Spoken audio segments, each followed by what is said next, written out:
Meus queridos irmãos, que a paz do Senhor nos envolva a todos nesta manhã. Tem uma passagem evangélica em que Jesus se referia ao reino de Deus.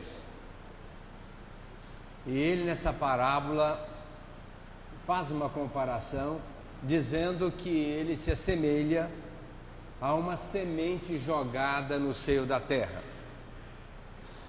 que haveria de se transformar em grãos, numa espiga, a alimentar uma comunidade inteira. E nós sabemos que esse reino de Deus está dentro de nós, conforme asseverou o Cristo. Mas essas sementes jogadas à terra para se transformar em espigas são representadas pelas grandes almas que aqui estiveram, para que nós tivéssemos conhecimento da doutrina do Cristo, que evidentemente é aquela que norteia a nossa caminhada de retorno ao seio de Deus. E dentre essas criaturas que tiveram essa preocupação, nós podemos incluir a figura amorável de Dr. Adolfo Bezerra de Menezes, que veio para adubar o chão, a fim de que frutificasse essa semente com o adubo da verdade, com o adubo da lisura, com o adubo do amor e, acima de tudo, da verdadeira caridade. Nós sabemos que Ismael recebeu de Jesus, conforme colocou Humberto de Campos, no livro Coração do Mundo, Pátria do Evangelho, Brasil.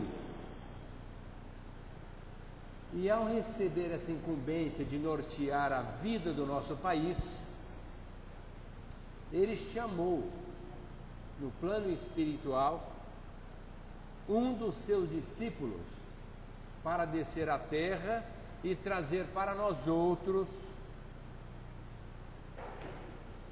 essa doutrina maravilhosa, que é a doutrina espírita, logicamente que já havia sido codificada por Kardec, mas nas terras brasileiras ela haveria de eclodir, de desmistificar, de enaltecer, principalmente a doutrina do Cristo. E Dr. Bezerra de Menezes, humildemente, vertendo lágrimas de emoção, assumiu perante a espiritualidade essa tarefa sublime de vir à terra e divulgar nas terras brasileiras a doutrina dos Espíritos. E ele nasce no Ceará, na cidade Riacho do Sangue, filho do senhor Antônio Bezerra de Menezes e da dona Fabiana de Jesus Maria Bezerra. Nasceu em 29 de agosto de 1831 e começa a sua trajetória letiva em 1838, 7 anos depois, na Vila do Frade. Em 1842, 4 anos depois, o seu pai, o senhor Antônio Bezerra, teve que trasladar-se do Ceará para o Rio Grande do Norte, uma vez que ele sofria perseguição política, porque era um homem voltado para a política dentro de um partido liberal. E toda a família se muda para o Rio Grande do Norte.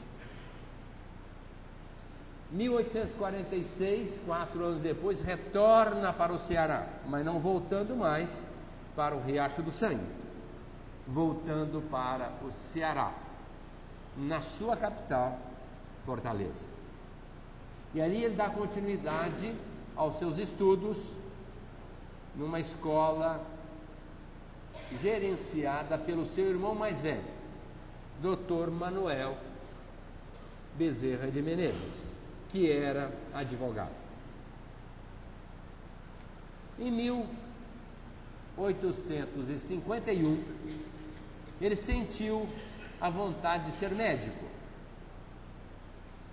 Uma vez que ele relata isso bem depois, num dos seus livros chamado Casa Mal Assombrada, que ao ter ouvido da sua mãe que estava se recuperando de uma doença graças à sua filha Alzira,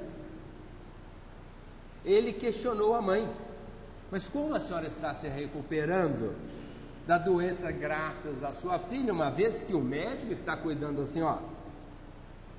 E ela foi taxativa: não, eu estou me recuperando graças à dedicação da minha filha, o médico já recebeu a sua paga.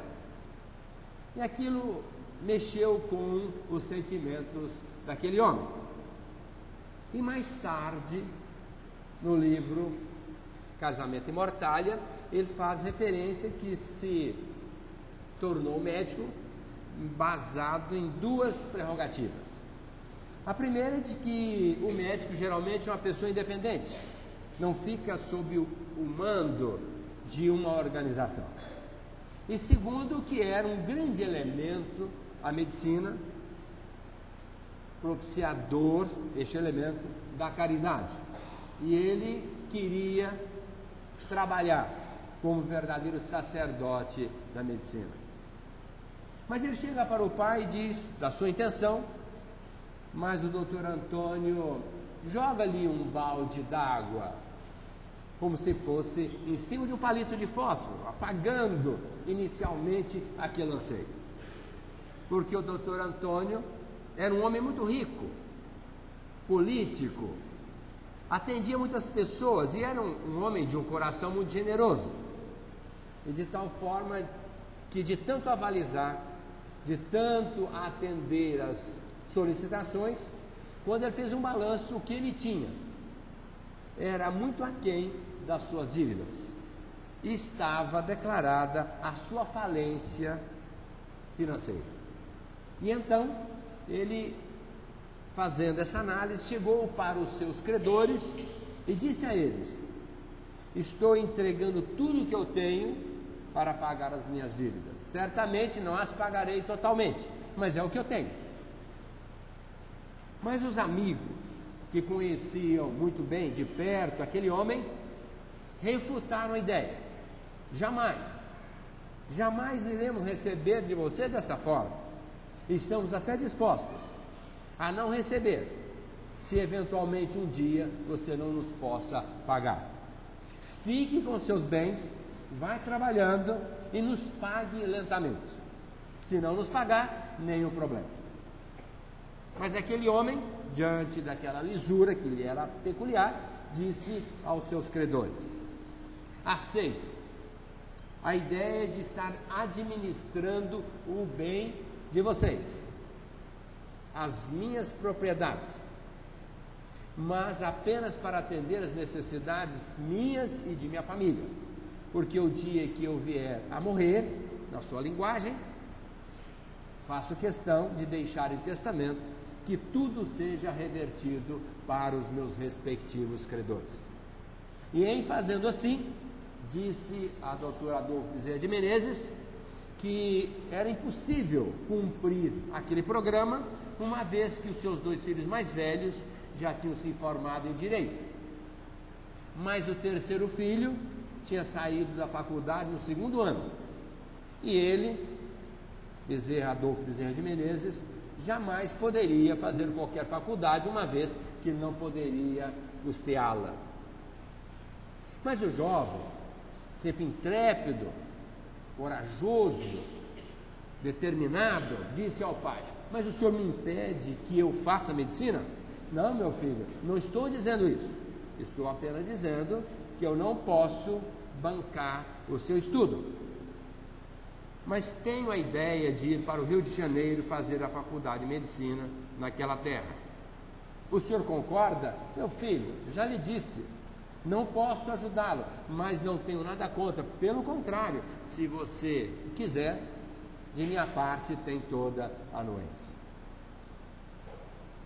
E o jovem começou a conversar com os amigos, com a família, e conseguiu levantar 400 mil réis, que era um dinheiro suficiente para chegar até o Rio de Janeiro, depois de comprar algumas roupas, alguns elementos necessários para a sua viagem.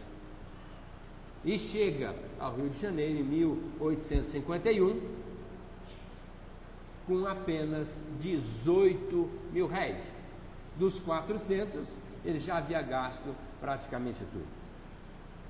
Chegou no Rio de Janeiro, instalou-se numa pensão e foi iniciar o curso de medicina, uma vez que naquela época bastava contactar com a universidade, mandar as suas notas, não tinha vestibular e era previamente admitido. E ele inicia o seu curso letivo e começou a dar aulas particulares para alunos que estavam ainda no colegial, no ginasial, para atender às suas necessidades. E quando ele se apertava financeiramente, tinha um alfaiate amigo, onde ele mandava fazer as suas roupas, e ele sempre pedia algum dinheiro emprestado, pouca quantia, pagava regiamente e com isso lograva a confiança daquele homem. Além das aulas que ele dava, às vezes se apertava e recorria ao amigo alfaiate. No segundo ano da escola, ele foi para o Hospital do Exército, como estagiário, de um médico chamado Manuel Feliciano de Carvalho. E trabalha com ele durante o curso de medicina. Quando ele se forma, 1856, com uma honraria, uma vez que tinha sido o melhor aluno do curso, ele foi requisitado por aquele médico, sendo admitido como cirurgião daquele hospital. Ali ele já ganhava o suficiente para viver. 1858, um ano depois, ele se casa com a dona Maria Cândida e com ela tem um casal de crianças. Mas a vida às vezes pega algumas peças naqueles que se propõem a viver no seio da terra. E 5 anos depois, em 1863, a sua esposa desencarna. E para ele foi realmente um momento muito difícil, e ele entrou em depressão, dizendo que tudo aquilo que ele lograra até então não tinha tanto sentido, mediante a ausência da esposa, com quem ele tinha uma afeição muito grande. Tanto é que ela, 2 anos antes, insistiu, em 1861, para que ele se candidatasse a vereador na cidade do Rio de Janeiro, pelo bairro de São Cristóvão. E ele, uma promessa feita ao pai, que não tinha se sucedido muito bem na política, pelas perseguições e pela falência, disse ao filho: nunca entre para a política. Por favor, nunca entre para a política. E por conta disso, ele não aceitou de chofre a ideia da esposa.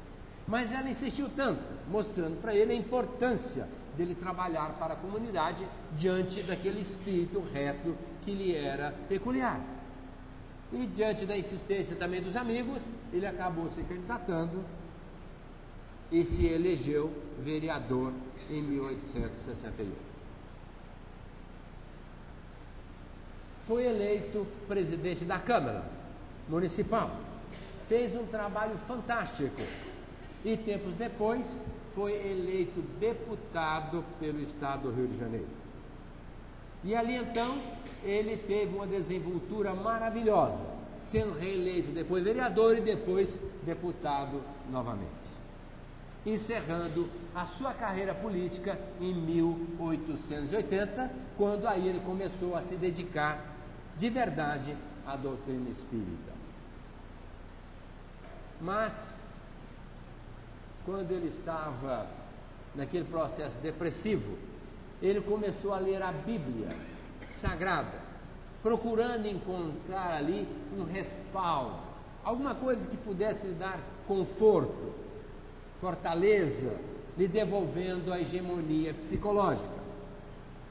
Mas só depois de 1875 é que ele recebe da mão de Carlos Travassos, que era um advogado, um amigo seu, o Livro dos Espíritos, traduzido por ele mesmo, Dr. Carlos de Travassos. E quando ele pega aquele livro, ele sentiu um arrepio, dizendo: mas como? Eu sou católico, estou lendo a Bíblia, Livro dos Espíritos, como é que eu vou ficar perante a minha religião? Mas logo em seguida disse: bom, mas também não vou para o inferno, eu vou ver o que está aqui. E começou a ler o Livro dos Espíritos, naquela trajetória do seu consultório à sua casa, uma vez que ele residia no bairro da Tijuca, no Rio de Janeiro. E aquele translado através do bonde demorava mais ou menos 60 minutos. Mas quando ele começou a ler o Livro dos Espíritos, ele percebeu que não tinha nada novo para ele. Tudo aquilo é como ele pensava, é como ele entendia a vida, que ele imaginava o mundo espiritual. E então ele pôde concluir que se aquilo era espiritismo, tinha tudo a ver com ele. E ali ele começou a estudar as obras de Kardec. Além do Livro dos Espíritos, certamente os outros livros. Livro dos Médiuns, o Evangelho segundo o Espiritismo, Céu e Inferno e a Gênese. Mas também outras obras que vieram por conta da escrita de Leon Denis, que deu continuidade ao trabalho de Kardec. E ele começa a trabalhar pela doutrina. Em 1884, ele cria a Federação Espírita Brasileira, instituição forte que até hoje está à frente do movimento espírita nacional. E ele, ao criar a Federação Espírita Brasileira, Júlio Leal, que era um médico, assumiu a Federação Espírita Brasileira.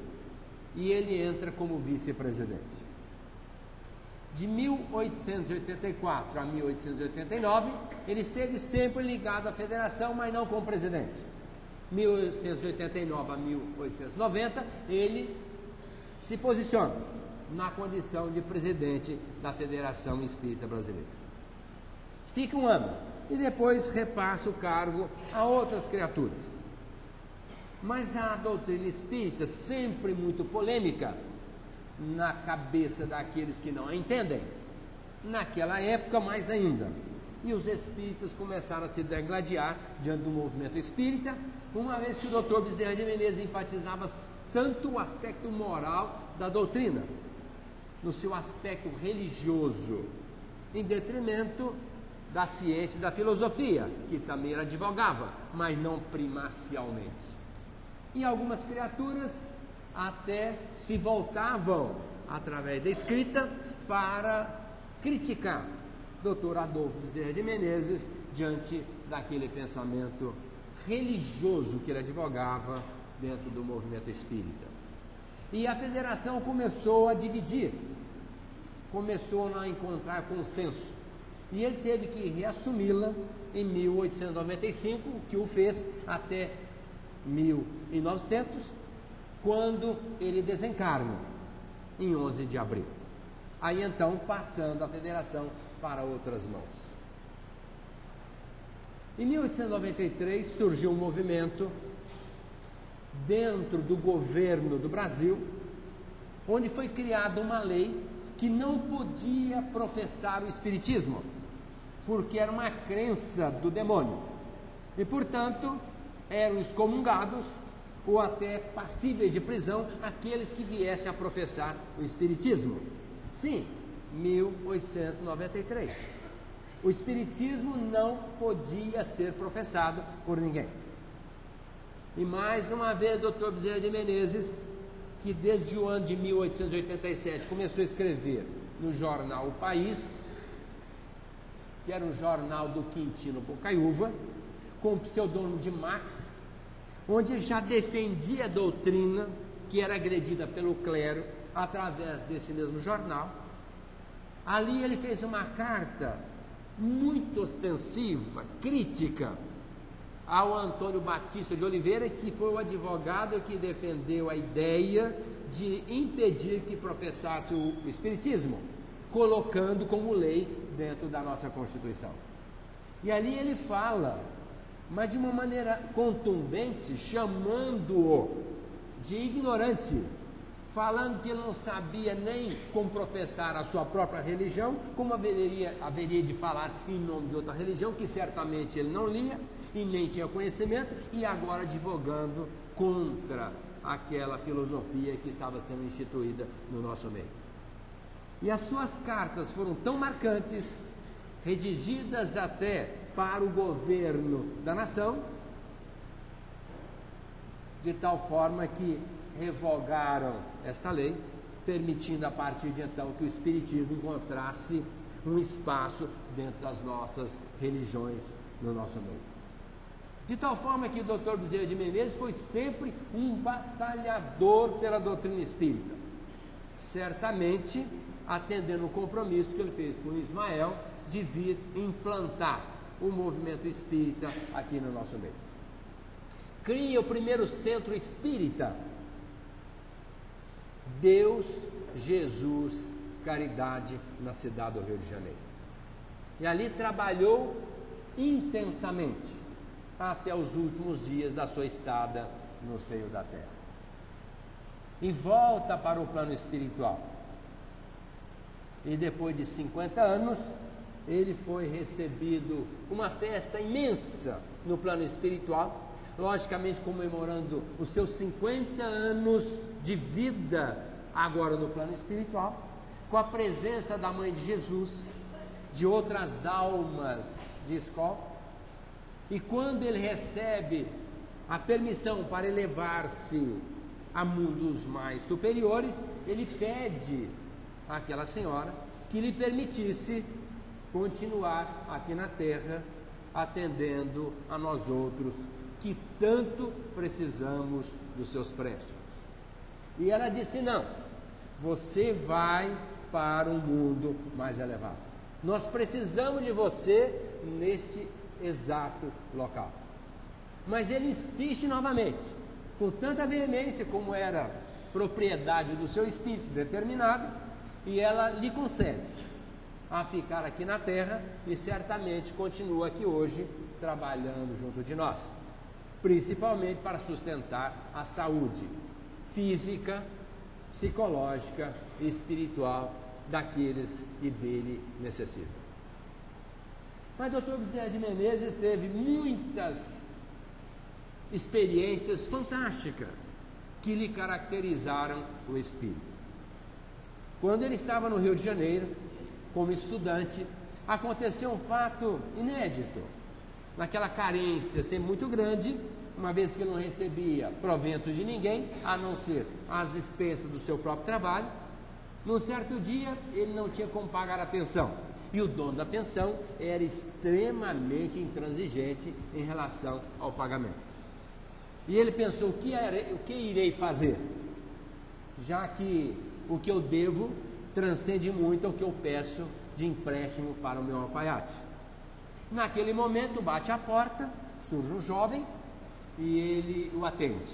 O senhor é o Adolfo Bezerra de Menezes? Sim, sou. O senhor dá aula particulares? Sim, tenho dado. Então eu vim contratar o seu serviço. E eu quero que o senhor me dê aula de matemática. Aí ele já fez logo uma elucubração mental, pensou: mas logo matemática, que eu não gosto, não entendo muito. Mas aí disse para o rapaz: olha, eu não sou muito bom de matemática. Não, mas eu sei que o senhor é uma criatura que ensina muito bem, eu faço questão de contratar o seu serviço. Aliás, quero pagar-lhe antecipadamente, porque quero garantir o meu lugar. Não precisa, palavra minha tem peso. Pode voltar daqui 2 dias, eu irei fazer aqui um estudo prévio e irei lhe dar a aula de matemática.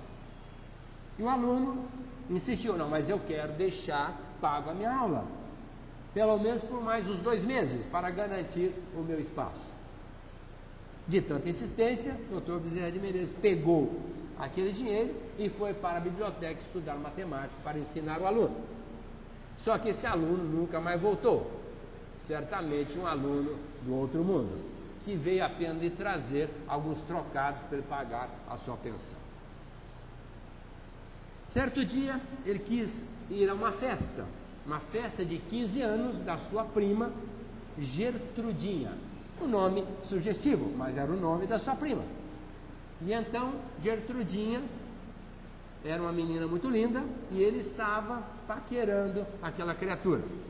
Mas para ir à festa, logicamente, teria que ter terno, colete, sapato novo e tantas outras coisas, até alugar um cavalo que o levasse numa charrete até o local da festa.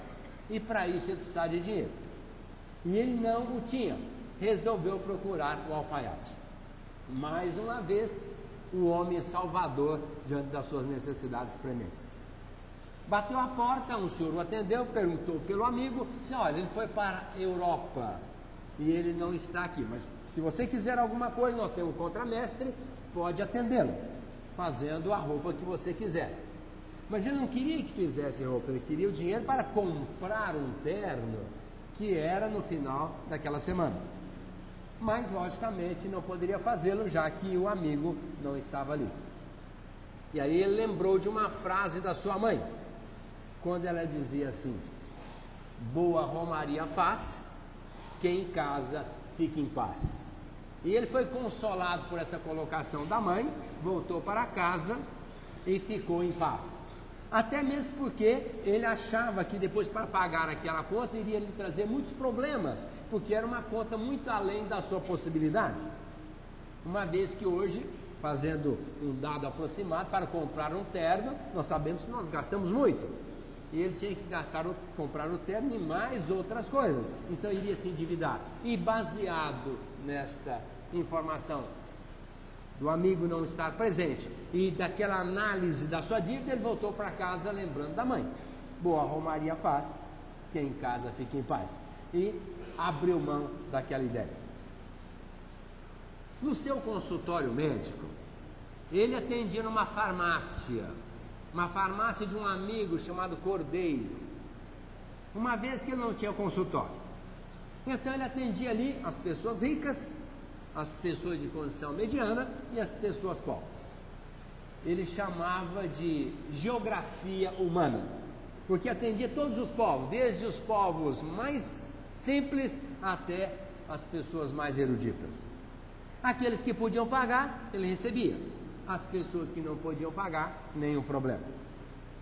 E antes, até havia acordado com o Cordeiro, o amigo, se alguém pegar das minhas mãos uma consulta e não tiver como comprar o remédio, pode cedê-lo, depois eu acerto com você. E a situação era muito crítica às vezes, a ponto de ele não atender às suas necessidades dentro da família, porque ele fora muito rico, chegou a uma situação muito boa, dentro da política, trabalhando como médico no hospital militar. Mas Haddock Lobo, que era um vereador da oposição, do partido da situação, impugnou a condição dele assumir o cargo de vereador, uma vez que ele era médico militar. E para isso ele teve que abrir mão do seu cargo. Não mais foi médico do hospital militar, para assumir o cargo de vereador. Mas então, dentro da política, ele foi ganhando o seu dinheiro, dentro da medicina, e esteve numa situação muito boa. E depois, quando o seu partido foi extinto, ele assumiu a construção de uma estrada que ia de Macaé, Minas Gerais, a Campos, estado do Rio, para ligar o estado de Minas com uma zona portuária. Essa era a primeira instância. Depois queria construir, na sequência, a estrada até o mar. Mas nesse exato momento, o seu partido foi extinto, ele foi impedido de levar adiante aquela proposta e ficou profundamente endividado com aquela proposta de trabalho e gastou tudo que tinha ganho até então para desfazer-se das dívidas, dos compromissos assumidos diante da construção daquela estrada. E mais uma vez volta a empobrecer. Recomeça na farmácia em situação difícil, recebendo ali alguns trocados das consultas pagas, mas também atendendo aqueles que não podiam comprar o remédio. E muitas das vezes tinha dificuldade até para atender às necessidades da família. Mas isso não o deixava cabisbaixo, sempre confiante, trabalhando, defendendo aquela ideia. E dentro do consultório, um dia uma senhora chega, dizendo que não podia comprar um remédio para a sua filha que estava doente. E ele disse, bom, mas tem uma saída, pegue esse anel, o anel de formatura, deu para ela, venda-o e compre o remédio e atenda à necessidade da sua família. Quando saiu do consultório, certo dia, já à porta do bonde que o levaria de retorno a Tijuca, um senhor o aborda, já o conhecia e disse, doutor, minha mulher faleceu, meus filhos estão carentes, alguns doentes, o senhor poderia me ajudar com alguma coisa? Ele tirou a carteira, pegou o que tinha e entregou para aquele homem e sobe no bonde. E quando ele vai tirar a carteira para pagar a sua passagem, se deu conta que havia dado tudo para aquele homem. Teve que descer, pedir emprestado dinheiro para um amigo que morava ali naquela imediação para dar continuidade à sua volta para casa. Assim era esse homem diante da necessidade alheia. Na rua, ele sempre encontrava com as pessoas, procurando levar uma palavra amiga. Uma vez ele foi visitar o Quintino Bocaiúva no seu jornal, e lá o Quintino tinha sofrido quase um acidente. Foi uma situação muito trágica, que o seu funcionário estava com um revólver na mão, inadvertidamente dispara, passa a bala muito próximo à sua cabeça, atingindo a mureta que estava atrás da sua cabeça. E nisso chega o doutor Bezerra, e ele diz, está vendo, Bezerra? Que rapaz inconsequente, irresponsável, acabei de chamar a polícia, vou denunciá-lo, tem que ser preso, olha, com uma arma, quase me atingiu. Você não acha que eu estou certo? Aí o doutor Bezerra disse para ele, sim, eu acho que você está, desde que você atenda uma condição. Mas qual condição? Desde que você nunca tenha errado. Se você nunca errou, tudo bem, chame a polícia, entregue o seu funcionário e está tudo certo. Agora, se você errou alguma vez, não procede tal conduta. Quintino Bocaiúva fez uma análise rápida daquela colocação, logicamente, erro todo mundo tem, chamou o rapaz e disse, olha, suma com essa arma de vez, não quero que você a use dentro dessa repartição e muito cuidado, para que não aconteça um desastre na sua vida e na vida dos outros. Volte para o trabalho. E o jovem foi salvo pela presença do Dr. Bezerra de Menezes. Dentro da casa espírita, ele dirigiu o trabalho mediúnico. E ao dirigir o trabalho mediúnico, tinha um espírito muito endurecido que estava envolvendo uma médium. E ele tentava conversar com ele, mostrando a importância de se acreditar em Deus, uma vez que aquele espírito era muito materialista e não acreditava em nada. Por isso defendia a sua ideia de estar agredindo as criaturas. E tentou convencer aquela pessoa, desencarnada, evidentemente, comunicando-se ali, usou de todo um repertório de tudo aquilo que tinha conhecimento de doutrina e de vida para mostrar àquele homem que Deus existia. Mas quando aquela criatura, inamovível na ideia inicial, disse que jamais acreditaria em Deus, o Dr. Bezerra fez uma prece, uma oração pedindo a Deus que intercedesse a favor daquela criatura endurecida. E quando ele termina a prece, aquele espírito se volta para ele e diz assim, olha, confesso que pelas suas argumentações, eu jamais me deixaria acreditar em Deus. mas pela sua prece, pela maneira que você fez essa evocação e me envolveu nessa vibração de amor, eu posso dizer para você que Deus existe. Daqui para frente eu me torno uma pessoa crente em Deus. Noutra época, ele tentando fazer com que um espírito não mais obsediasse uma jovem, falou com aquele espírito de todas as maneiras. Mas no final, já que aquele espírito também não mudava a sua ideia, faz uma oração. E a sua vibração foi tão quente, tão envolvente, tão aliciadora, que aquele espírito demoveu-se da sua ideia e disse: olha, com esse sentimento a me envolver, realmente o Senhor me tocou. A partir de hoje eu não mais vou perturbar essa jovem. Essa era a tônica daquela criatura que exercia o verdadeiro cristianismo com maior expressão de sentimento e de amor. Chega à sua casa espírita um jovem que lhe pediu uma ajuda e disse: olha, doutor, estou desempregado, não daria para o senhor interceder junto à comunidade para me arrumar um emprego? Ele raciocinou rapidamente: disse: meu filho, agora de momento eu não sei onde eu poderia, mas olha, vai para casa. Você tem fé?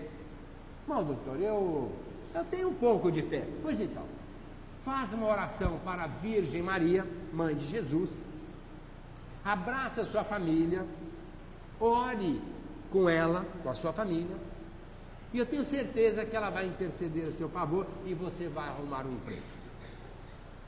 E aquele homem foi para casa, alimentando aquela ideia, faz conforme o Dr. Bezerra tinha orientado, e no outro dia sai a carta de serviço, para na semana vindoura voltar ao centro e dizer: doutor, vim lhe agradecer, a sua sugestão foi maravilhosa, fiz conforme o senhor recomendou e já estou empregado.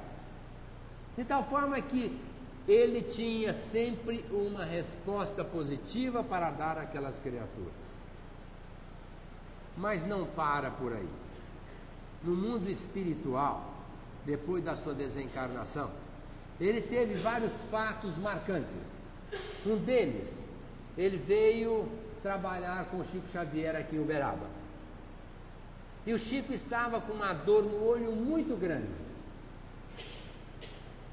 Depois que o Dr. Bezerra de Menezes fez o trabalho com o Chico, foi embora, e aí o Chico pede a um amigo espiritual que estava ali: olha, dá para você fazer alguma coisa por mim, que eu estou com uma dor muito grande no olho. E aquele amigo espiritual disse: mas Chico, para mim, o Dr. Bezerra estava aqui agora, já foi embora, por que você não falou com ele? Ah, não quis perturbar o trabalho dele, eles estavam fazendo um trabalho com tanto esmero, eu iria perturbá-lo, então eu resolvi recorrer a você. Você também pode fazer alguma coisa por mim? Ah, sim, eu posso. Entrou em contato com o Dr. Bezerra de Menezes e pediu que ele voltasse. E ele volta para atender o Chico. E aí ele disse: mas Chico, eu estava aqui, por que você não falou comigo? Ah, doutor, eu não queria perturbá-lo. Mas por que, Chico? Porque uma besta não tem direito de perturbar um médico trabalhando aqui junto às necessidades de criaturas que sofrem mais do que eu.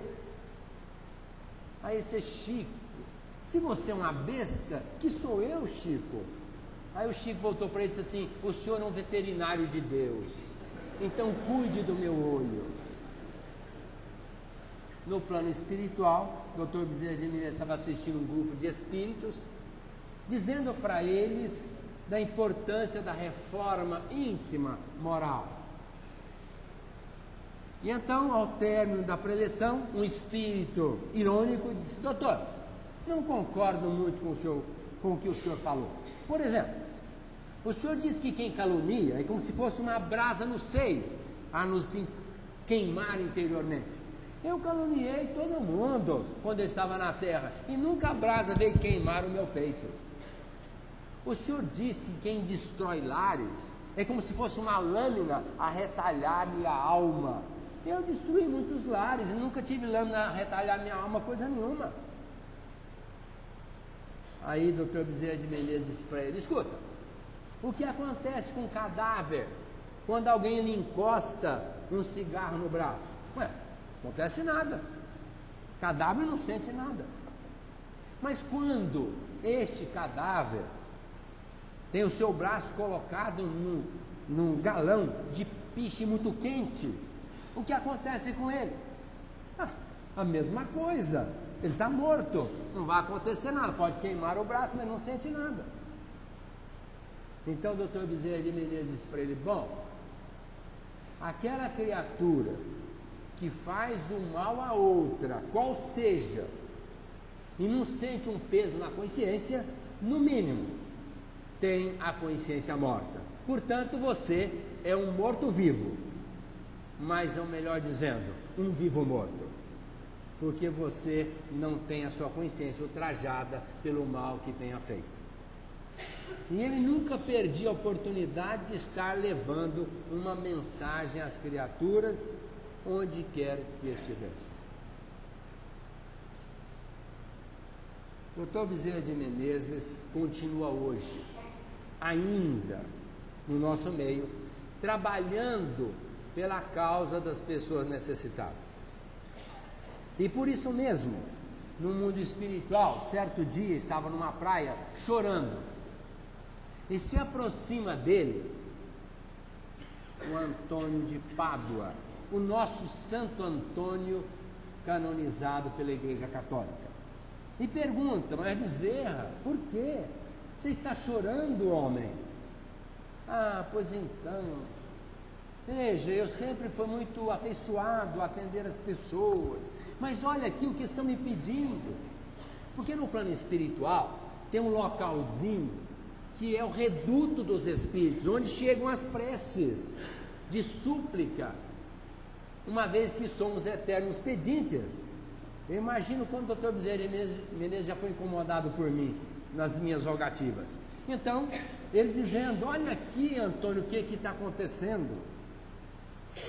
Aí eles se aproximaram do local e tinham um pedido para o Dr. Bezerra de Menezes ajudar um grupo que estava numa expedição procurando um tesouro que estava enterrado em algum lugar. Veja, Antônio, se pedisse para ajudar uma pessoa doente mental, dissediada, tudo bem, mas pedir para arrumar um tesouro, descobrir um tesouro, não tem sentido. E por isso eu estou muito entristecido, porque não me proponho a isso.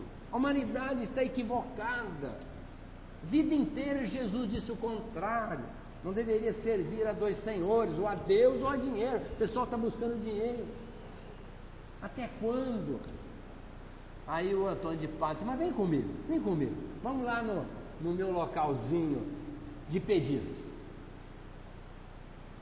Aí ele verificou que tinha muitos pedidos para o Santo Antônio, até para ele fazer o mal para as pessoas. Quantas pessoas aqui pedem os espíritos para tirar outro serviço, para dar um lugar para ele? Quantas pessoas pedem para prejudicar alguém em determinada situação? E pedem, além de pedir para os espíritos inferiores, pedem também para os espíritos superiores. E o Santo Antônio, ou Antônio de Pádua, está dizendo: olha, Bezerra, o que eles me pedem? Eles me pedem para arrumar casamento. Veja, se eu estou aqui preocupado com o casamento das pessoas, e lá me elegeram como santo casamenteiro, todo mundo que não casa depois de um certo tempo acha que eu tenho que arrumar um casamento para essas criaturas. Aí então ele abraça o doutor Bezerra, sai caminhando com ele e fala assim: olha, você não vai ajudar essas criaturas a descobrir o tesouro, eu até entendo isso, mas ajude-os a encontrar o tesouro da alma, que é a vivência essencial do Evangelho do Cristo. Não os abandone, continue orientando-os para que eles possam abraçar a causa do Cristo. E o Dr. Bezerra de Menezes continua trabalhando aqui junto de nós. No livro Painéis da Obsessão, nas Fronteiras da Loucura, Ação e Reação, esses livros retratam muito bem o trabalho que o Dr. Bezerra de Menezes tem feito aqui junto de nós. Na época do carnaval, ele monta um pronto-socorro no Rio de Janeiro e vai chefiar todo tipo de assistência para os carnavalescos, apesar de ser uma festa eminentemente do mundo, está ele lá ajudando aquelas criaturas. Conta-nos que uma senhora, vendo a filha que está numa situação muito perigosa, ora a Dr. Bezerra de Menezes. E então ele intercede a favor da filha, não por mérito da filha, mas pela prece cheia de fé que aquela mulher endereçou-lhe na súplica a favor da sua filha. O Dr. Bezerra de Menezes sempre esteve vinculado com a doença mental.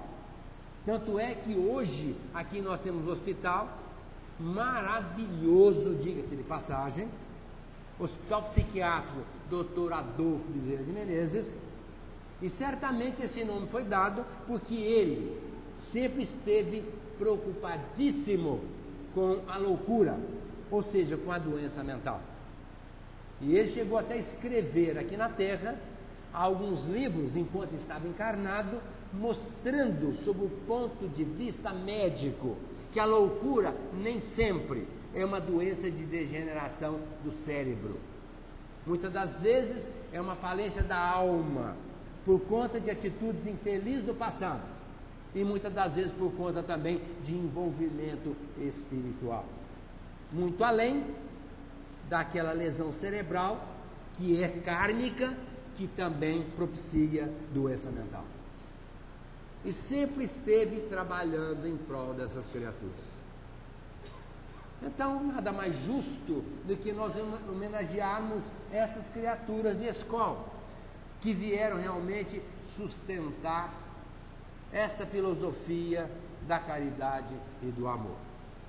Principalmente com a preocupação maior de trazer para nós a doutrina espírita. A época do Cristo, o cristianismo foi refutado no meio dos judeus, onde Jesus reencarnou. Os judeus até hoje não aceitam o cristianismo. Da mesma forma, o espiritismo não foi aceito à época de Kardec.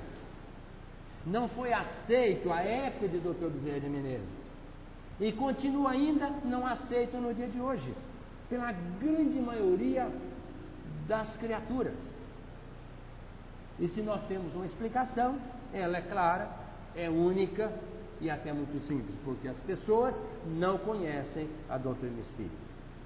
E por isso nós temos a obrigação de levar adiante essa doutrina, para que ela seja conhecida por todas as criaturas. Para fazer com que o homem realmente modifique o seu programa de vida, valorizando a sua estada na Terra, para estar muito melhor no mundo espiritual. Nós criamos a ADD, Associação de Divulgação da Doutrina Espírita, com essa finalidade, de levar a doutrina espírita além das quatro paredes do centro. E é evidente que muitos outros movimentos virão a posteriori, para nos trazer essa verdade. Uma verdade que é em aberto. Na medida em que o homem vai evoluindo, ele vai estando de posse dessa verdade, que tem certamente o tamanho da luz divina. E nós espíritas não podemos deixar passar em branco a oportunidade de estar divulgando a doutrina espírita. Eu fui abordado por uma enfermeira antes de ontem no Hospital Beneficência, às pressas, porque era 6h30 da manhã, tinha uma cirurgia grande às 7h. Ele disse: doutor, o senhor pode falar comigo um minuto? Eu falei: sim. O que está acontecendo? E então ele disse assim: olha, acabei de perder o meu pai, 79 anos, uma pessoa maravilhosa. Não é porque era meu pai, mas era realmente uma pessoa diferente. E eu sou de berço evangélico. E fiquei muito sentida, porque a minha ligação com meu pai era muito grande, mas era um homem com a mente muito aberta. Um dia eu falei das suas palestras, ele disse: eu quero ouvir a palestra desse homem, embora eu seja evangélico. E então ela disse: doutor, não deu tempo, ele veio desencarnar muito rapidamente. Mas meu pai aceitava a igreja católica, o espiritismo, embora fosse evangélico fervoroso. E agora estou muito sentida com a ausência dele. E nós criamos uma biblioteca lá na Beneficência Portuguesa. E ela disse: eu fui à biblioteca pegar um livro para ver se eu encontrava alguma coisa. E eu me deparei com um livro espírita lá à minha frente e fui ler. Doutor, Esse livro está me abrindo a mente, está me descortinando outros horizontes, eu estou mais calma, eu estou aceitando melhor.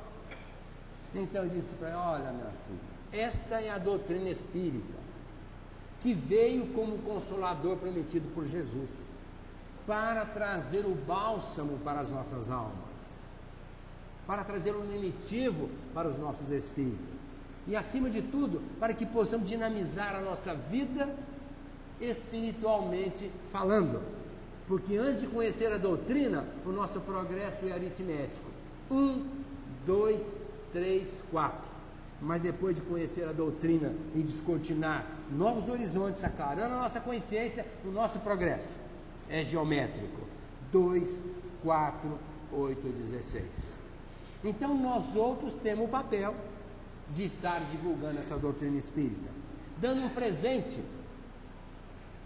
Vem aí o Natal, muita gente às vezes se preocupa em dar uma camisa, em dar uma calça, um vestido, ou um presentaço para agradar o irmão.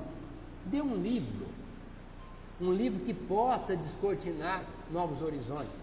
Certamente no momento mais difícil, essa pessoa vai se lembrar do livro, vai buscá-lo e vai lograr o benefício daquela leitura. Abençoada a doutrina espírita e abençoados os avatares, como o Dr. Adolfo Bezerra de Menezes, Chico Xavier, Eurísto Bassanufo, Carbachuto e tantos outros que trabalharam pela doutrina espírita. Casimiro da Cunha, referindo-se ao Dr. Adolfo Bezerra de Menezes, deixou um poema que depois foi publicado no jornal O País. Aqui, plantando o bem que Deus nos ensina, dando exemplos de amor aos desumanos, ali, curando os enfermos e os tiranos, mostrando de todos os maus acima. Passaste a vida tanto aos falsos como aos humanos, pregando a sã doutrina, que a eterna lei de amor deixou na terra há 1000 e tantos anos. E hoje à noite, nos espaços azuis intermináveis, te contemplo, sorrindo de Jesus em puros braços, e ouço uma voz vinda do eterno templo: feliz aquele que seguir-lhe os passos, feliz aquele que seguir-lhe o exemplo. Muita paz.